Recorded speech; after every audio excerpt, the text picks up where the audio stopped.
गरीब की जादुई बिरयानी मशीन। पालमपुर गांव में दिनकर नाम का एक गरीब व्यक्ति रहता था। वो पास के शहर में एक फैक्ट्री में काम करने जाता था। उसकी पत्नी सीमा घर पर ही रहकर काम करती थी। उसकी भगवान में बहुत श्रद्धा थी। वो गांव से काम के लिए जब शहर जाता तो रास्ते में एक मंदिर पड़ता था और वहाँ पर एक बार रुककर आशीर्वाद जरूर लेता था। दोनों गरीबी से बहुत जूझ रहे थे। कभी कभी तो उनके यहाँ खाने को एक अन्न का दाना नहीं रहता था। फिर एक दिन उन पर दुखों का पहाड़ टूट पड़ता है। शहर की फैक्ट्री बंद हो जाती है। अब दिनकर के पास करने को कुछ नहीं था। सीमा, अब हमारा क्या होगा? मुझे तो लगता है ये भूख ही एक दिन हमारे प्राण ले लेगी। चिंता क्यों करते हो जी?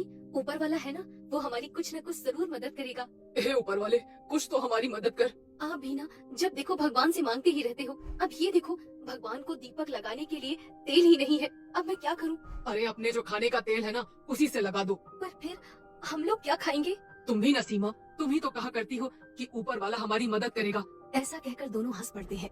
भगवान उन दोनों की इस आराधना से प्रसन्न हो जाते हैं कि उन दोनों के पास जब खाने को कुछ नहीं है तब भी उनकी भक्ति में कोई कमी नहीं आई।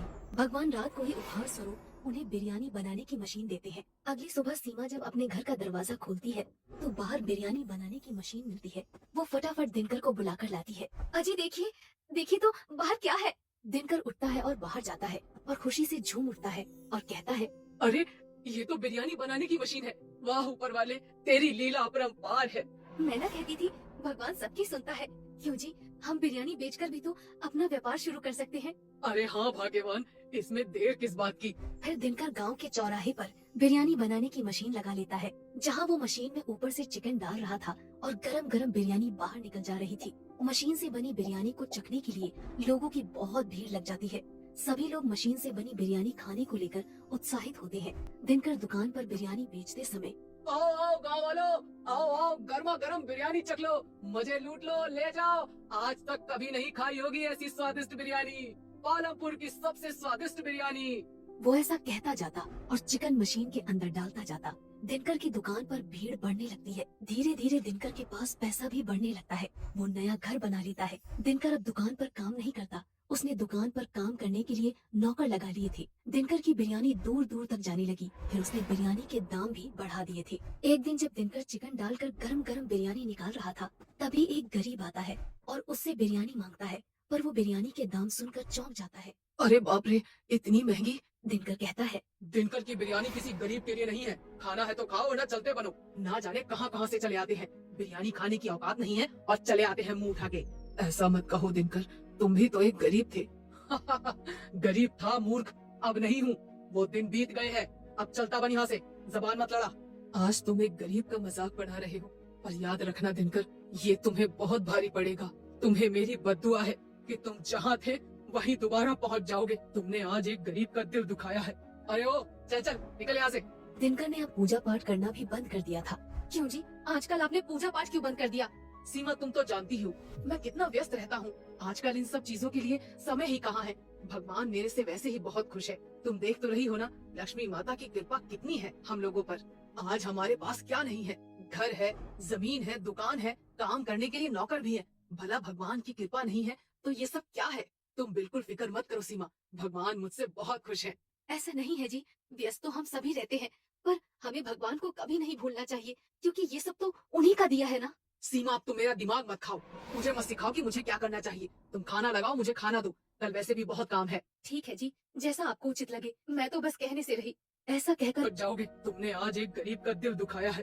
अरे ओ, चल चल निकल यहाँ से। दिनकर ने अब पूजा पाठ करना भी बंद कर दिया था। क्यों जी, आजकल आपने पूजा पाठ क्यों बंद कर दिया? सीमा, तुम तो जानती हो मैं कितना व्यस्त रहता हूँ। आजकल इन सब चीजों के लिए समय ही कहाँ है। भगवान मेरे से वैसे ही बहुत खुश है। तुम देख तो रही हो ना, लक्ष्मी माता की कृपा कितनी है हम लोगों पर। आज हमारे पास क्या नहीं है?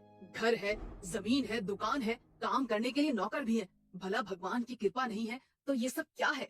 तुम बिल्कुल फिक्र मत करो सीमा, भगवान मुझसे बहुत खुश है। ऐसा नहीं है जी, व्यस्त तो हम सभी रहते हैं, पर हमें भगवान को कभी नहीं भूलना चाहिए, क्योंकि ये सब तो उन्हीं का दिया है ना। सीमा, अब तुम मेरा दिमाग मत खाओ।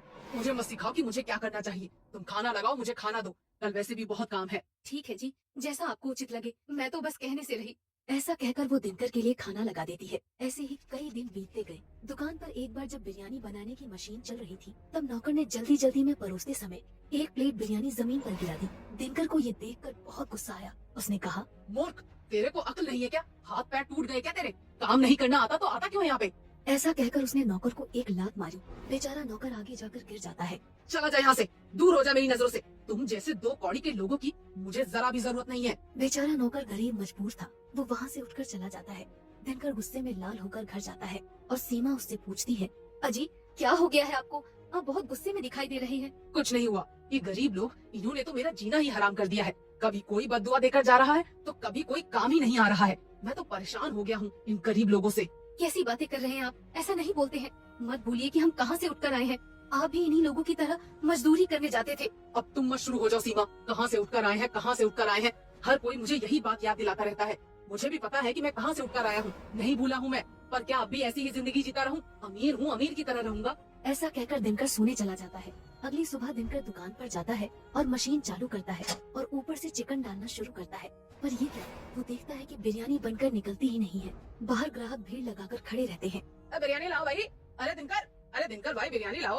अरे भाइयों सब्र रखो, पता नहीं आज ये बिरयानी की मशीन क्यों नहीं चल रही है। दिनकर फिर मशीन चालू करता है पर मशीन फिर भी चालू नहीं होती है। दिनकर मशीन ठीक करने वाले मिस्त्री को बुलाकर लाता है। एक मिस्त्री मशीन ठीक करने आता है। दिनकर मिस्त्री से कहता है, अरे मिस्त्री भाई जरा देखो ना, कहीं कचरा तो नहीं फंस गया। मिस्त्री पूरी मशीन की जांच पड़ताल कर लेता है पर उसे कहीं भी कोई भी खराबी नहीं मिलती। मिस्त्री थक हार कर वहाँ से चला जाता है। आज इसमें ऐसा क्या हो गया है, ये चल क्यों नहीं रही है? धीरे धीरे जो भी भीड़ वहाँ पर खड़ी थी वो सब जाने लगते हैं। दिनकर भीड़ को समझाता है, अरे भाइयों, अरे कहाँ जा रहे हो? अभी चालू हो जाएगी, थोड़ा इंतजार करो। रुक जाओ, अरे भाई रुक जाओ, एक बार चालू हो जाने दो, फिर गरम गरम बिरयानी खिलाऊंगा और कम दाम में भी खिलाऊंगा। बस रुक जाओ।